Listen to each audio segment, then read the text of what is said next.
pueblos aislados. El 29 de marzo de 1962, el presidente Arturo Frondizi es destituido por las Fuerzas Armadas. José María Guido, máxima autoridad del Senado, asume bajo el tutelaje militar. La cúpula castrense, fracturada internamente por sus distintas posturas frente al peronismo, se divide en dos bandos, los azules y los colorados. Los colorados, o gorilas, encarnan la línea más dura del antiperonismo y son partidarios de la proscripción perpetua del movimiento, al que ven como un partido clasista y violento que llevará al país inevitablemente por el camino del comunismo.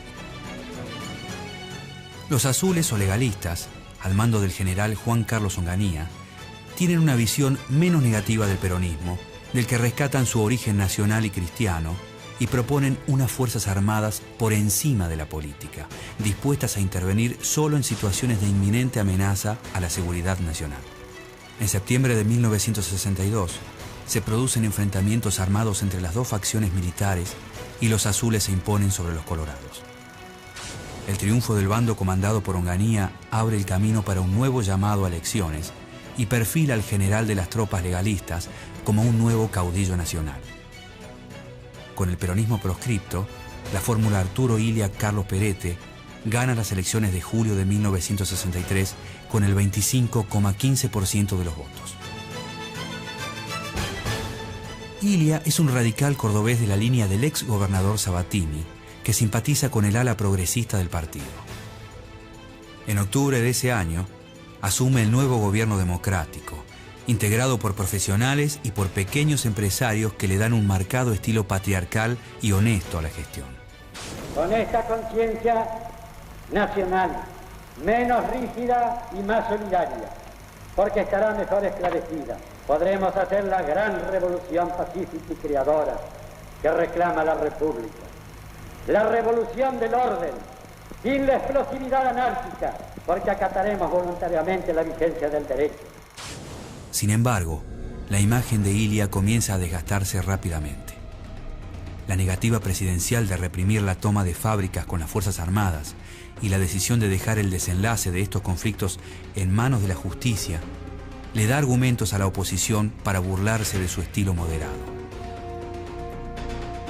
Buena parte de los argentinos también ven en Illia la encarnación de la supuesta ineficacia y lentitud provinciana. Aunque durante su gestión la economía se vuelve dinámica y próspera, dos medidas generan malestar en las corporaciones y en la burguesía urbana liberal. Illia anula los contratos petroleros con empresas extranjeras por considerarlos ilegales y envía al Parlamento la ley de medicamentos, que limita el accionar de los poderosos laboratorios multinacionales. Parte del empresariado, grupos golpistas del ejército y sectores del sindicalismo se unen para conspirar contra el gobierno democrático. Desde la prensa se desata una feroz campaña de desprestigio contra el presidente. Como contrapartida, la figura del general Onganía goza de popularidad y se resalta su liderazgo y capacidad de acción.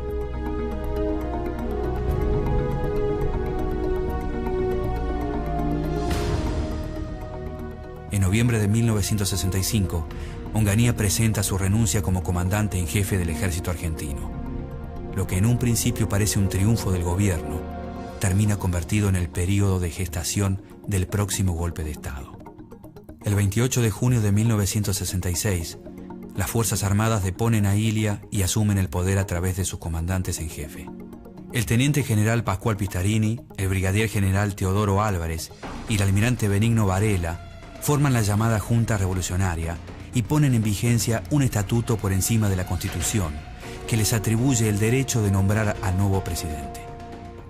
El hombre elegido no sorprende a nadie, el general Juan Carlos Onganía. Hemos llegado a la Revolución Argentina con un vasto plan de afirmaciones positivas y de realizaciones concretas. Este es el fin del proceso de deterioro que nos ha inmovilizado y el despuntar de una magnífica esperanza para nuestra patria. Onganía es un militar duro y autoritario, sin experiencia política, católico practicante y nacionalista a ultranza. Está convencido de que el ejército está por encima de la política y cree que el sistema democrático es la madre de todos los vicios.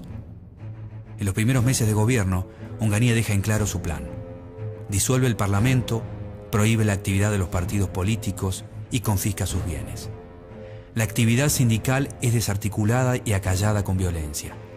Pero el eje principal de la represión está puesto en el comunismo y especialmente en la militancia universitaria.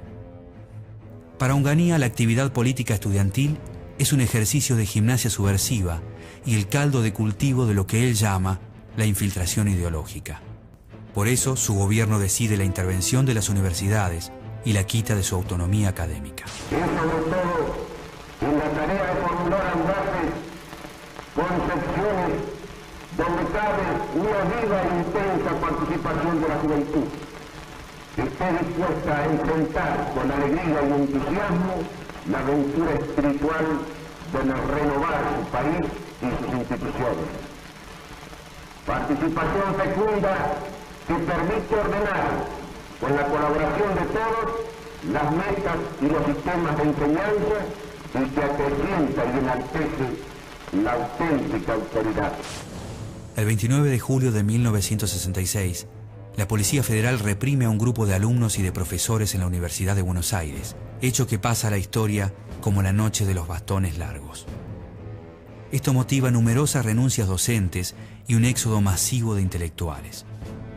En agosto se disuelven las asociaciones estudiantiles y en septiembre la represión se cobra su primera víctima en Córdoba. Santiago Pampillón es abatido por la policía en una manifestación callejera. La censura se convierte en una herramienta habitual del régimen.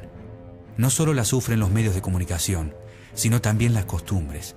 Se persigue a las parejas en las plazas, se clausuran locales nocturnos, no se permiten ni las minifaldas ni el pelo largo en escuelas y en oficinas públicas. El cierre de la revista de humor Tía Vicenta precede a una serie de clausuras de empresas periodísticas. La revista ilustra su tapa con una morsa, animal con el que solía identificarse al presidente Onganía, y con un epígrafe: la era de la morsa ha comenzado. La ola de prohibiciones no solo alcanza a las publicaciones opositoras.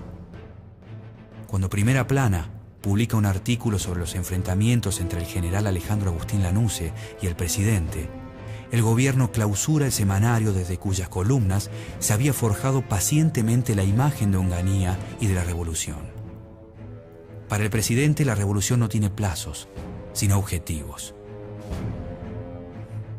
Onganía anuncia las 3 etapas de su programa de gobierno inspirado en las bases de Alberdi.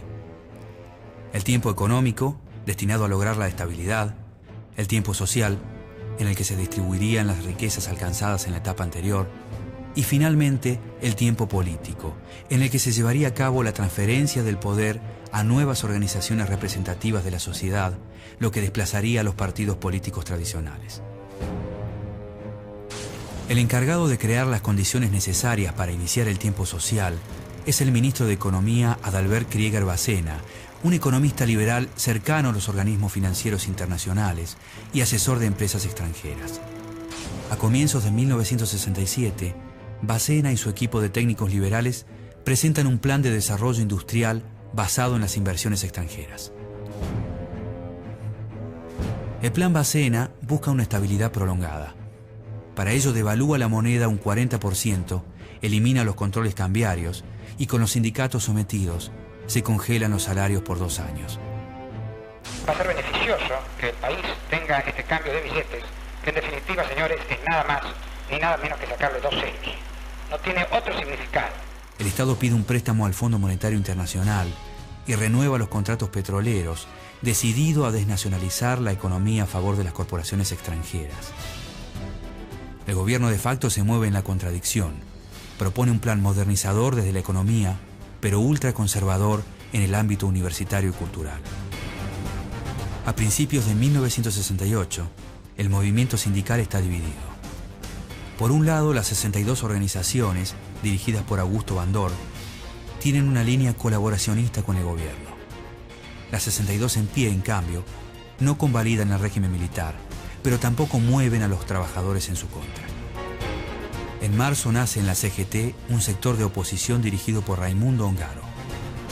Aunque desafían sin éxito al gobierno, los conflictos en el interior y la aparición de cuadros sindicales como el de Agustín Tosco le dan nueva vida a la resistencia. En mayo de 1969, el descontento general promueve en Córdoba un movimiento popular conocido como el Cordobazo, con el que se desmorona el mito del orden del gobierno de Onganía. El Cordobazo agudiza las diferencias surgidas en la cúpula militar y hace circular rumores de un posible derrocamiento.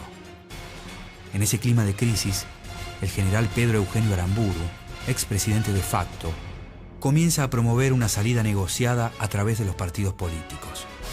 Su objetivo es llevar a la presidencia a un hombre aceptado por las Fuerzas Armadas, siendo él el principal candidato. Pero Onganía simplemente anuncia la inminencia del tiempo social y no da señales de un próximo calendario electoral. Porque fue preciso en esta primera etapa establecer condiciones económico-financieras capaces de sostener el proceso de desarrollo que anhelamos. Han debido elaborarse los instrumentos que posibilitarán que Argentina asuma la posición de avanzada que le corresponde por su potencial humano y sus riquezas naturales. El tiempo político seguía pospuesto para un futuro lejano y solo la intensidad de la protesta parecía poder debilitar el régimen. Para algunos ideólogos del régimen, la dureza del gobierno no es suficiente para asegurar el éxito de la revolución. Los argentinos somos, diría yo, demasiado poco tolerantes para vivir plenamente la democracia y demasiado débiles cada uno de los sectores para imponer su voluntad en una forma de autoritarismo o de dominación. Tenemos que decidirnos. Si hacemos la democracia, tenemos que vivirla con tolerancia. Si alguien quiere en verdad mandar únicamente, tiene que aceptar las reglas de la fuerza hasta las últimas consecuencias. La violencia ejercida contra los estudiantes va radicalizando cada vez más los comportamientos de los jóvenes universitarios. Nuevas y más intensas huelgas, reiteradas protestas estudiantiles y la aparición de las primeras organizaciones guerrilleras, al calor de la experiencia cubana, muestran que algo está cambiando en el país.